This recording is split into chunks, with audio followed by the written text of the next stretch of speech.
The living pa is very much about creating a complementary building next to the wharenui, but actually in this space, how we think about sustainability, how we think about the next generation, how we think about this has taken us over 35 years to get to this moment. The Living Pa is an extension of a pan-tribal university-based marae. It's conceived to realise Māori values and dreams and to transform the way that we teach and learn, the way we do the things that we do at the university. Before me was Te Herenga Waka Marae, who was the first Professor of Māori Studies here at Te Herenga Waka, Victoria University of Wellington. And the idea was to create the marae complex, so have the wharenui, Te Herenga Waka, and its accompanying structure, which is ngā mokopuna. We have adopted the Living Building Challenge, which is a performance-based challenge that takes the built environment to a different kind of level. As a sponsor, I chose this challenge largely because our understanding and belief in wanting to be a good kaitiaki really does push a person into a space that is quite difficult. Lots of other buildings use steel and concrete to deal with seismicity, but this one's using timber, so it's... I've got very developed in the area of the Living Building Challenge over the last 10 years. So this is my 5th project in that sort of process. The PA is 3,000 square metres, 3 stories, mass timber building, one of the few of its kind in the country. So in terms of the Living Building Challenge and how it applies to the building, there's 7 petals for the Living Building Challenge. There's place, energy, water, materials, equity, beauty and health and happiness. And so each of those things has its various requirements. There's exactly 20 different requirements underneath those 7 petals. I just think the passion for the whole project as a whole, with everyone involved, from the client, the design consultant team to the contractors, has made this project particularly special.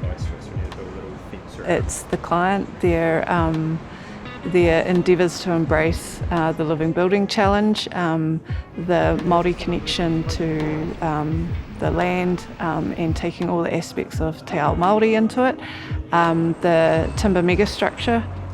The whole idea is that the building can generate its own electricity, collects all of its own rainwater and manages all of its own waste. On average, we're targeting 95% waste diversion. Probably the one that has been the biggest challenge for our subs has been the red list and trying to get rid of a lot of nasty chemicals from the construction sector. In some cases, a bit of a cost premium, but as we see people using these things more and more, I suspect that's going to reduce. There are industry giants making changes to their processes, components of their materials and things like that, which they probably would never have considered unless they were pushed to the level that we are pushing with this project.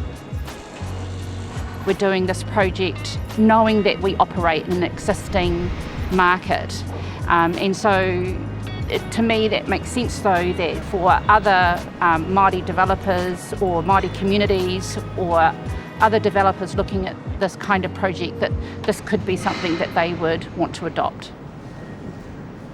It was kind of the closest standard that kind of spoke to mātauranga Māori through being a good kaitiaki, but also it allowed us to test, not just circle the problem, but actually change that.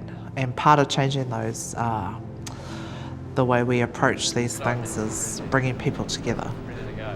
I think the benefits to the industry are the project is an example of what can happen with taking it an extra step in the sustainable direction. It's an example of how timber can be used in a mega superstructure. It is an example of how water systems and services can be used in a completely different way. Because LBC is like so singular in its vision, we have no choice but to really closely collaborate. I never thought one project could change the world, but this project is pushing the market here a lot. The thing that most excites me about the project is yet to come, and I think that's what it will mean to generations of Māori students and the university community more broadly.